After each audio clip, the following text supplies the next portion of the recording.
ધોરાજીમાં Junagadh road પરના ડાયવર્ઝનના કારણે વાહન ચાલકો અને ખેડૂતો પરેશાની ભોગવી રહ્યા છે, ત્યારે આ ડાયવર્ઝન રૂટ નાનો કરવા લોકો માંગ કરી રહ્યા છે. ધોરાજીમાં જૂનાગઢ રોડ પર ઓવરબ્રિજની કામગીરીના કારણે રસ્તો ડાયવર્ટ કરવામાં આવ્યો છે, જેના કારણે વાહન ચાલકો અને ખેડૂતો મુશ્કેલી ભોગવી રહ્યા છે. અગાઉ પણ ડાયવર્ઝનના કારણે ખેડૂતોએ વિરોધ કર્યો હતો. ખેતરો વચ્ચે રસ્તો કાઢવામાં આવતા વાહન ચાલકો પણ પરેશાન થઈ રહ્યા છે. મારું નામ રાજુભાઈ રણછોડભાઈ વઘાસિયા. મારું અહીંયા ખેતર આવેલ છે અને જે ઓવરબ્રિજનું કામ ચાલુ છે તેના દાયરામાં 100 મીટરમાં સર્વિસ રોડ આપવો જોઈએ કે ડાયવર્ઝન આપવું જોઈએ. એને બદલે અમારા ખેડૂતના રસ્તે જે વાહન ચાલે છે એમાં એટલી ધૂળ ઉડીને મોલ તો કાંઈ થતા જ નથી. અત્યારે તમે જુઓ તો ધૂળની હાલત છે અને એવડો ટ્રાફિકે થાય છે અને માણસોને અત્યારે રોગચાળો આવી ગયો છે, મોલમાં રોગચાળો આવી ગયો છે. એટલે સરકારને વિનંતી કરવા એ આવે કે આ રોડ બનાવે, કે આ રોડ પછી બીજે લઈ જાય.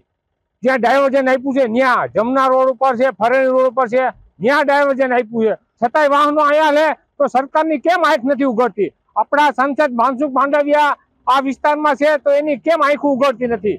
તો આ ખેડૂતનો જે ત્રાહિમામ પોકારી રહ્યા એને બદલે તમે કંઈક કરો. મારી વિનંતી છે કે આ રોડ આ વાહન બંધ કરાવે, કા રોડ કરી આપે.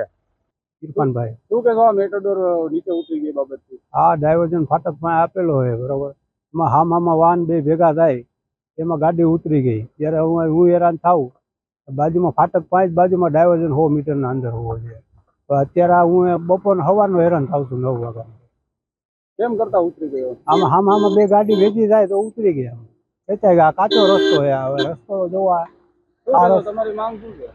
આ રસ્તો કઈ સારો કરો ને કે બાજુમાં કઈક ડાયવર્ઝન કરે. આવા રસ્તા ઉપર તો રોજે રોજે આવર જાવર હોય તો આ નુકસાની થવા જ છે. અત્યારે તમે જોવો આ ગાડીની પોઝિશન કેવી છે, ગોઠું મારી જાય એવી છે.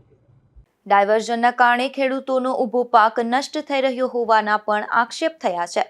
તો બીજી તરફ આ સિંગલ માર્ગના કારણે વાહન અકસ્માતના બનાવો પણ વધી રહ્યા છે, ત્યારે ડાયવર્ઝન રૂટ માર્ગ નાનો કરવામાં આવે તેવી માંગ ઉઠી રહી છે.